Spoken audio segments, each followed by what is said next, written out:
Honourable speakers, distinguished guests, ladies and gentlemen, a very good morning to each and every one of you. First of all, I would like to introduce myself. My name is Leslie, and I will be your MC for today.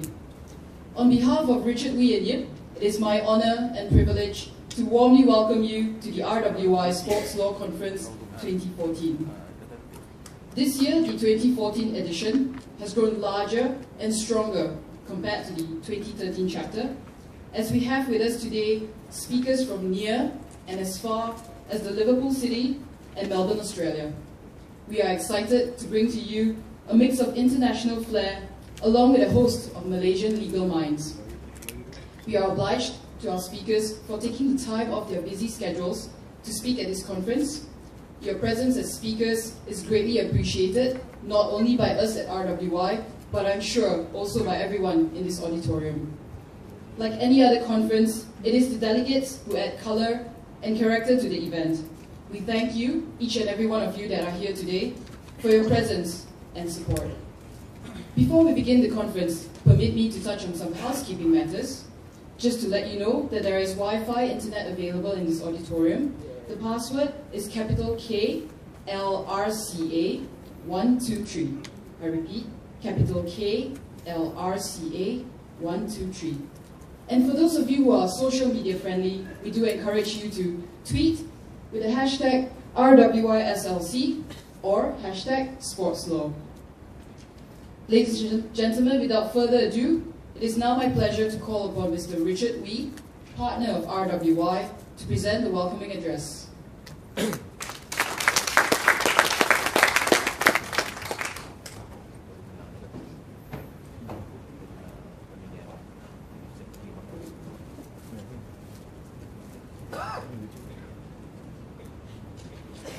Good morning, ladies and gentlemen. Thank you very much, Madam MC. I will first say Selamat datang to all of you. Many of you travel very far to come here. For those of you who didn't understand Selamat datang, it means welcome. A few welcoming notes first before I go into the contents of my speech. I have here with me my partner Yip. Yip is sitting next to me. The better looking partner is over here. And also with me all the way from my favorite city, not the club, the city, Liverpool. Chris Anderson is here, all the way from Liverpool. We've got Justice Marvin Kwai.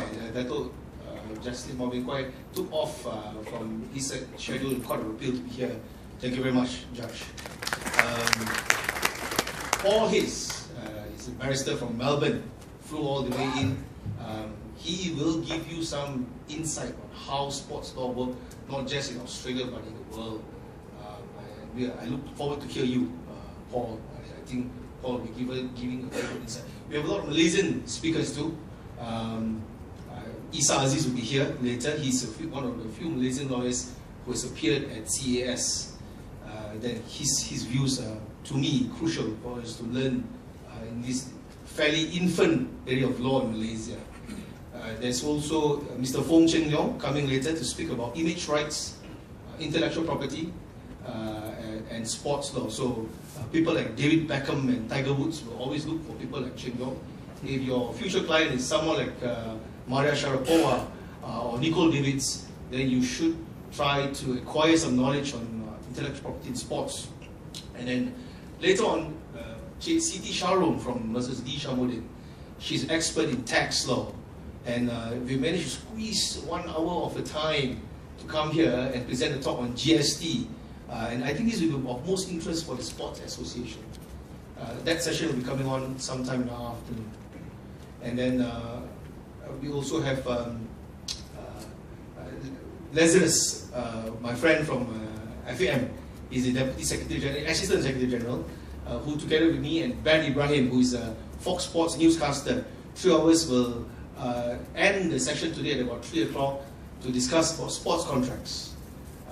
I must also start this session by going back in history.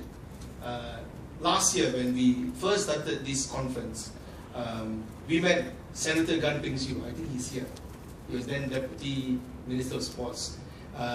We told him about this idea of doing a conference, because in our work as solicitors and as we advise sports associations, Malaysian athletes, we realize the extreme ignorance of law.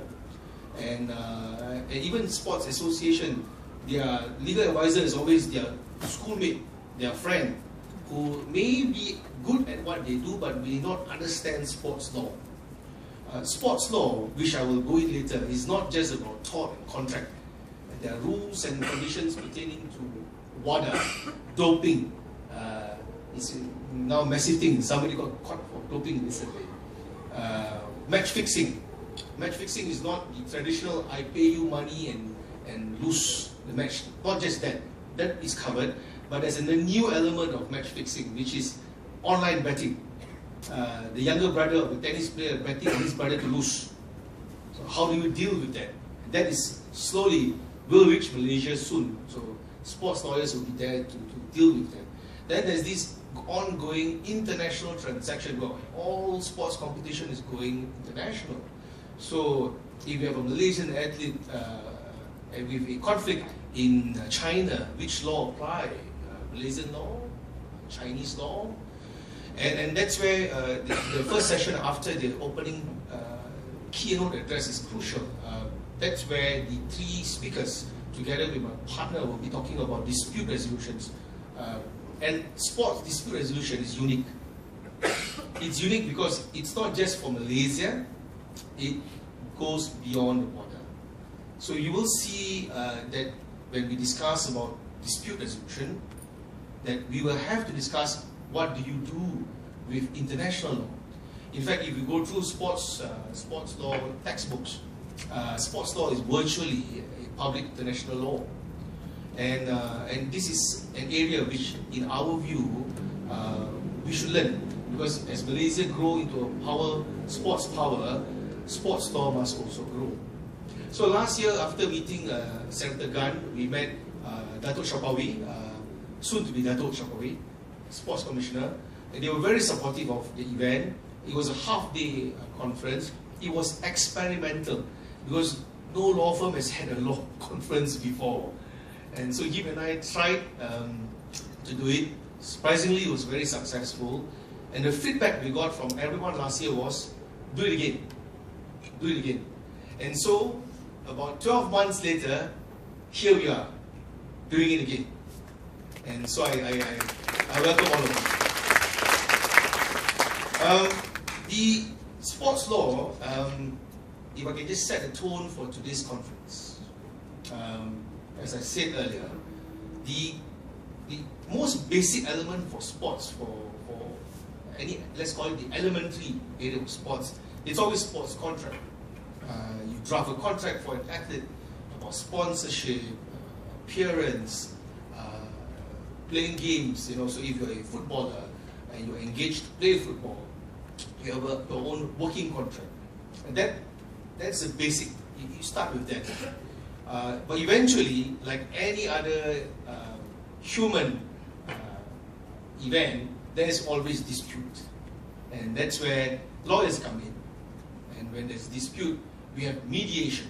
Recently in 2004, well, not really recently, 10 years ago, an English court decided that for sports disputes, mediation is a good alternative. So in Malaysia, we have a very strong mediation center at the bar, and it is something the sports association and athletes can use. Alternatively, we have sports arbitration. I know for a fact KLRCA is strongly promoting sports arbitration. That is another interesting area to go. And you will see that in sports arbitration, I repeat what I said earlier, it goes beyond the border. So that is the basic for sports contract, sports law. If you are learning about sports law, you start with that. So if I'm your teacher today, and I know there's Dr. Jaidi is here, so he's the main cikgu, if he's a teacher, he'll probably start something like that. But we have to go beyond that. As you know, Malaysian sports, we have many world champions, all world-class players. We have world-class divers, Our badminton players are always among the best in the world. Our football team just qualified to the semi-final of the Suzuki Cup. I hope they beat Vietnam this Sunday and go on to win the cup. We have a very active basketball league. Our basketball players are among the best in this region, if not the best. As you know, we got one of the best squash players. I think Nicole Davids cannot be defeated. She's that good. So we have a very healthy sports culture in Malaysia, and this sports culture is slowly but definitely turning into an industry. And when it comes to sports industry, what is crucial will be the professionals, the accountants, the auditors will need to come in and assist the game, the industry, and of course lawyers. Now we have done research and we found that according to PricewaterhouseCoopers, in North America, it is estimated by 2017, in North America alone, sports law, or should I say sports industry, the value of sports industry will rise to $67 billion in US. That is just US. We are unable to get a figure for Malaysia yet. And I think soon we will try to encourage the audit house, either Pricewaterhouse or Ernst & Young, to perhaps audit the area and discover what is the value of sports in Malaysia. So we are now not dealing with the hobby. We're not dealing with the pastime where daddy plays football with small boy, or mommy sends your son to play football. We're dealing with an industry. And that's why we decided to host this conference.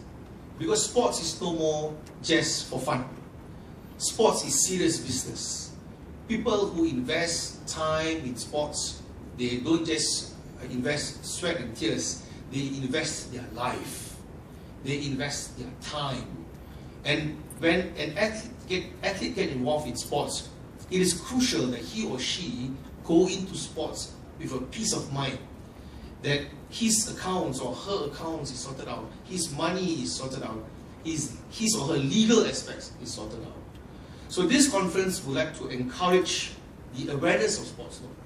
There are three elements in this conference: to create awareness of sports law, to promote the services of sports law, and to encourage the usage of sports law.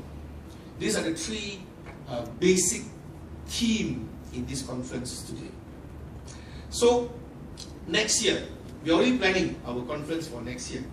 We hope, with the right budget and the right sponsors, we will be able to host a conference about WADA, how WADA works. WADA will be the World Anti-Doping Agency.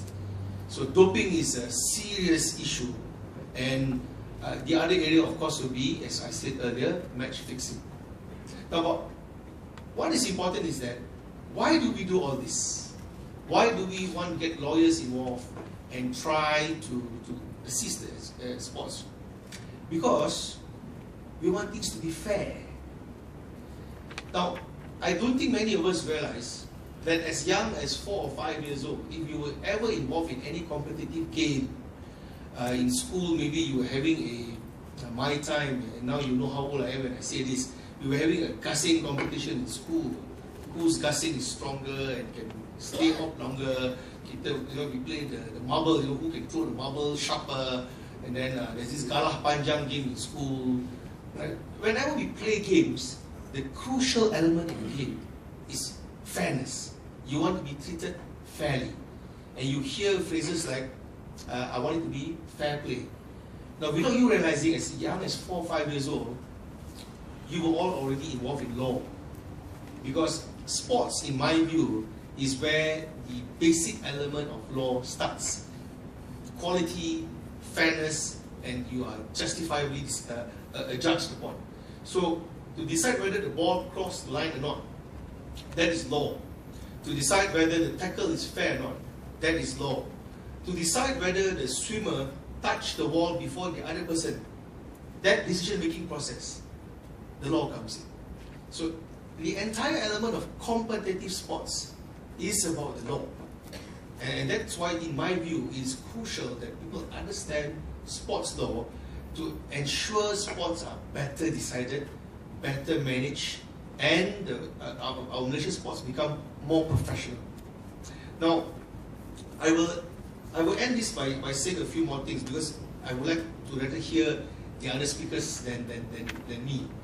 I will say this, that legal compliance is important, not just in dealing with shares, not just in dealing with buying and selling properties. Legal compliance is also important in sports. So I encourage all of you, we encourage all of you today, those who are unaware to come and learn, those who are already aware of the law to share, and those who would like to understand this area to learn today. This is the platform to get to know each other, share information, and learn from each other.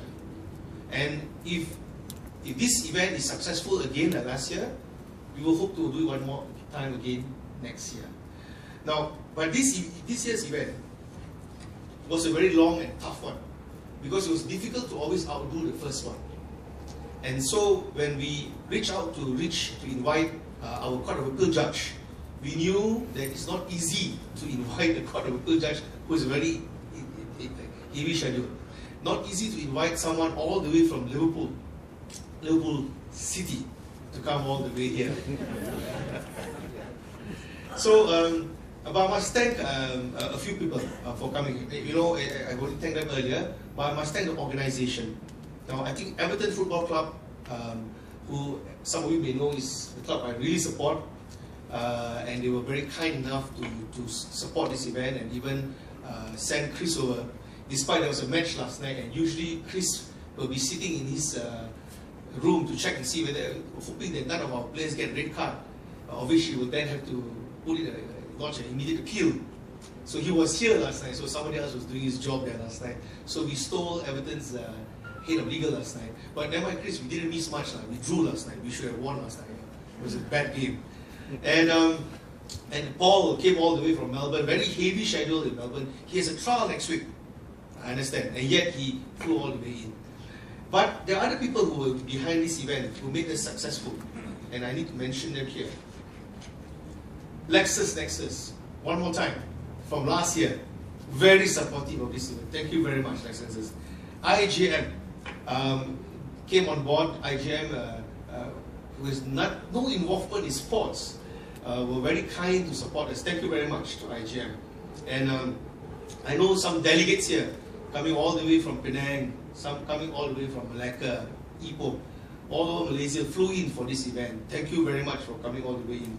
You may see when you arrive at the lobby, some young, cheerful, happy people met you and led you to this honorable room. Those are the volunteers from ATC Law School. I want to thank them. They've been very helpful. They came early in the morning to learn the floor plan of this building and to guide us to this room. Thank you very much. And I would like to also acknowledge the Sports Commissioner's Office. They're here. They're again supportive of this event. Thank you very much for supporting us. And last but not least, I want to thank all of you for coming here today. So, I end by saying this, that today, we should adopt the Olympic spirit, the Olympic Latin phrase of Citius, Altius, Fortius, which is to be faster, so we can finish this event faster and go for lunch.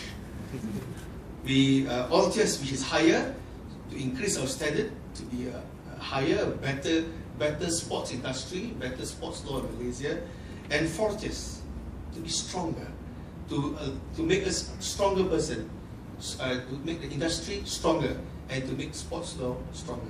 I hope you enjoyed the conference today. We really enjoyed organizing this. It's been 6 long months before we arrived here today, and by the end of the day, I hope you stay on. There's a networking session at about 3:30 to 4 o'clock, and I hope by then we will know each other better and we will be able to get to know each other better. Thank you very much, and enjoy yourself today. Cheers. Thank you very much.